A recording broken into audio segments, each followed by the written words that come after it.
Peur panique de l'eau, ce qu'on appelle l'aquaphobie. On va essayer de vous donner en partie les clés pour essayer d'aller mieux. On en parle maintenant avec Françoise Fusilier. Bonjour madame. Bonjour monsieur. Merci d'être avec nous. Vous êtes bénévole et secrétaire de l'association Oser l'eau. Oser l'eau. À Amiens. Vous êtes vous-même une ancienne aquaphobe. Vous avez réussi à surmonter votre peur et votre angoisse de l'eau. Comment ? En suivant les stages, parce que régulièrement on organise des stages pour les personnes qui ont peur de l'eau. Et ben là, on apprend à ne plus avoir peur de l'eau. On commence par essayer à mettre la tête dans l'eau, tout doucement. Et puis on apprend à respirer dans l'eau. Et c'est ce qui fait que petit à petit, on s'aperçoit que l'eau, il n'y a pas de danger. Il n'y a pas de danger. Après, on apprend à s'allonger dans l'eau, pour prouver que l'eau est porteuse et qu'il n'y a pas de souci, on ne peut pas se noyer. Si on respecte bien ce qu'on a expliqué, il n'y a pas de souci. C'est comme les avions, en fait. Ceux qui ont peur en avion, on leur explique comment un avion vole, en fait. Comment il faut respirer, comment il faut se placer dans l'eau, ce qu'il faut faire et ne pas faire. Quelle est la crainte quand on est aquaphobe ? On a peur de quoi ? On a peur du fond, on a peur de l'inconnu, on a peur de l'eau, que ce soit l'eau de mer, la piscine, peu importe. On a peur de l'inconnu. On a peur de la profondeur. Certaines personnes ont vraiment peur de la profondeur. D'autres ont peur de l'eau par elle-même. Il y a des personnes qui ne peuvent pas, par exemple, se laver les cheveux sous la douche parce que l'eau, les personnes, elles suffoquent. La tête dans l'eau, on les apprend à mettre, bien sûr pas brutalement, tout doucement, on les apprend à mettre la tête dans l'eau. Et puis, en général, ça se passe bien. On va voir quelques images justement, de voir comment ça s'organise. C'est tous les jeudis soirs entre 19h30 et 20h30, c'est à la piscine de la Providence. Oui. On y apprend quoi ? Ce ne sont pas des cours pour apprendre à nager, on est bien d'accord ? Non, on commence, c'est-à-dire les ateliers du jeudi font suite aux stages qui ont eu lieu dans les mois qui précèdent ou dans les semaines qui ont précédé. Et puis on apprend, on perfectionne les gens, on leur explique à mettre en pratique ce qu'ils ont appris au cours du stage, c'est-à-dire se mettre à plat ventre sur l'eau, faire la planche, faire l'étoile, mettre bien la tête dans l'eau. C'est ce qui... Et puis au fur et à mesure que les gens prennent confiance, parce que quand même au fur et à mesure on s'aperçoit que c'est vrai que les stages sont payants. Et après, si elles le souhaitent, il y a des personnes qui viennent et qui savent nager mais qui ont peur de la profondeur, donc à ce moment-là on les aide. Combien de temps est-ce qu'il faut, vous estimez à combien de temps à peu près en moyenne pour espérer aller mieux ? Ça dépend de l'individu. Hein.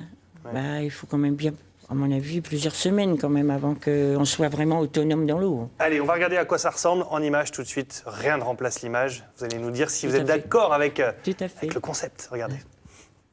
Toutes ces personnes ont un point commun, l'aquaphobie. C'est pourquoi elles participent une fois par semaine au cours de l'association. Car il est difficile de se libérer seul de la peur de l'eau, souvent liée à un traumatisme. J'ai toujours eu peur de l'eau. C'est-à-dire que mon père manquait de se noyer sous mes yeux, donc je pense que ça, c'est aussi la raison. Réapprivoiser l'eau, ne plus rester au bord du bassin, c'est le but du cours. La méthode est rassurante car le maître nageur est dans l'eau avec le groupe et propose des exercices simples, prendre plaisir à s'immerger, apprendre à flotter, mettre la tête sous l'eau par étapes. On apprend à respirer dans l'eau, à prendre conscience de notre corps, de la flottaison. Et à partir de là, on fait divers exercices pour se tenir allongé sur l'eau. Et petit à petit, commencent ces exercices de natation. Un simple stage d'un week-end permet à certains d'en finir avec cette peur handicapante pour les loisirs dans la vie avec l'entourage. Mais d'autres peuvent fréquenter les cours jusqu'à 3 ans et au final se retrouver de façon inimaginable pour un aquaphobe à s'initier à la plongée. Voilà, c'est une forme de renaissance en fait pour ceux qui ont une peur panique de l'eau, pouvoir retrouver ces sensations. Et pouvoir profiter aussi de la piscine et de la mer avec ses petits-enfants. Ouais. C'est souvent le but, quoi. On dit oui, mais les petits-enfants en vacances, on ne peut pas aller à la piscine avec eux parce qu'on a peur de l'eau. Alors, votre engagement, ça fait 6 ans que vous êtes sécurité sociale. Oui. Qu'est-ce qui vous a motivé ? C'est votre expérience personnelle en tant qu'ancienne aquaphobe qui vous a poussé à devenir bénévole ? Qui m'a poussé à devenir bénévole parce que j'ai vu qu'il fallait aider les autres. C'est pas parce qu'on s'en est sorti qu'il faut pas aider les autres. Donc j'aime bien, moi, participer aux ateliers, aux stages et puis aider les personnes qui ont peur de l'eau. Et justement, c'est important d'être passé par cette étape-là aussi. D'avoir eu l'expérience personnelle et de la mettre au profit des autres. Et ça, moi, j'aime bien. Aujourd'hui, vous allez dans l'eau sans aucun problème. Vous prenez même les autres, ceux qui ont peur. Je m'occupe de ceux qui ont peur et particulièrement de celles qui ont vraiment peur. Et ben, je les guide dans l'eau, je leur explique qu'il ne faut pas avoir peur pour telle et telle raison. Je les aide et ben, souvent c'est payant. Souvent on dit que quand on est à la retraite, on a énormément de temps libre, mais que l'on occupe aussi par beaucoup d'activités. Vous, cette activité-là, vous prend combien de temps à peu près en termes d'emploi du temps? Ça prend énormément de temps parce que moi d'abord je suis secrétaire, donc il y a beaucoup de papiers à faire. Et puis mon mari est trésorier, donc à deux on travaille pour l'association, on fait beaucoup de démarches, on va déposer des imprimés, enfin il y a on fait de la publicité, donc ça prend. Je pourrais pas en temps, je pourrais pas chiffrer, mais c'est vrai que ça prend énormément de temps. Justement, l'imprimé que vous avez, il est ici. On a un site internet aussi, on a toutes les informations.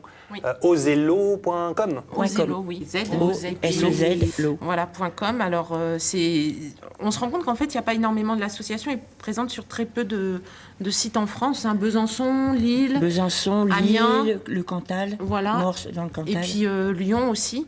Mais ce qui est intéressant, en fait, c'est qu'en plus, toutes les phobies dans tous les types d'eau, en fait, sont traitées. Vous avez peur en mer. En mer chaude. Tous les ans, on fait un stage en mer chaude. Voilà. On va essayer de... J'ai très peur de l'eau. Moi, j'ai peur de l'eau chaude, en fait, surtout au Mexique en avril. Donc, je pense qu'on va voir ça avec François Dufour. Et à mon avis, ça devrait être possible d'y aller. Mais c'est vrai que c'est intéressant parce que vous avez évidemment toutes les coordonnées. Et puis, vous avez des témoignages aussi de personnes, d'anciens aquaphobes, en fait.